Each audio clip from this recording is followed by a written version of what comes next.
Benvinguts al canal d'Estimem els arbres. Avui parlarem del codonyer. Origen i ubicació. És un arbre o un arbust originari de la Grècia antiga. Els grecs el consideraven un símbol de fertilitat i amor, dedicat a la deessa Afrodita, segons la mitologia grega. A l'era dels romans, les núvies feien una mossegada a aquesta fruita per perfumar la boca abans d'entrar a la cambra nupcial per donar el sí i vull i fer el primer petó al nuvi. Buf, com han canviat les coses. L'actualitat el podem trobar de forma natural al sud-est d'Àsia. Retornant a l'actualitat, el seu nom en castellà és membrillo, que prové de mimbre o vímec, a causa de la flexibilitat de les seves branques, sobretot les tendres, doncs fins i tot eren preferides a la planta del vímec. Pels vessants del Pirineu, Pallars, Alt Urgell, la Cerdanya, és un producte típic de la cuina de muntanya, perquè el cultiu del codonyer és una de les poques fruites ben adaptades a les temperatures fredes, pròpies de la tardor.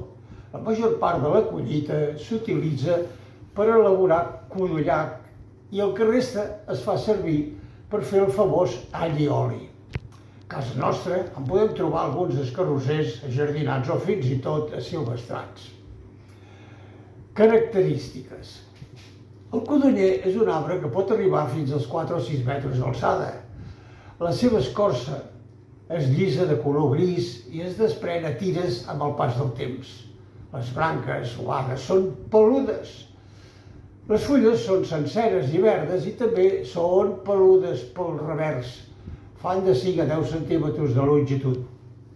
Floreix a l'abril i les flors són solitàries, blanques o rosades de 4 a 5 centímetres i són molt vistoses. El fruit, el codony, és dur, gran i molt aromàtic. Fa de 7 a 12 centímetres de diàmetre i de 7 a 9 centímetres d'ample. És de color groc quan està madur i el seu gust és aspre. I amb la polpa es fa el codonyac, confitura molt dolça i apreciada. Per cert, molt rica en sals minerals i vitamines. S'adapta amb sols diversos i li agrada la terra humida, resistint molt bé el fred i la calor.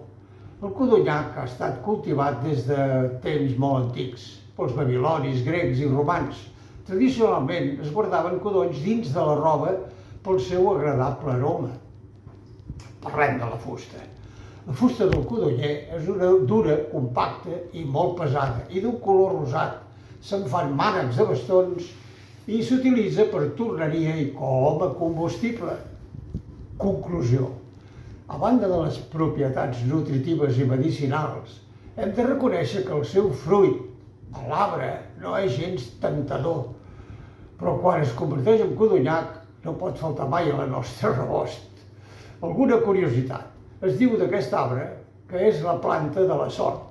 Segons la creença popular i el llenguatge dels somnis, somiar amb un codonyer augura bona sort en l'àmbit amorós o sexual.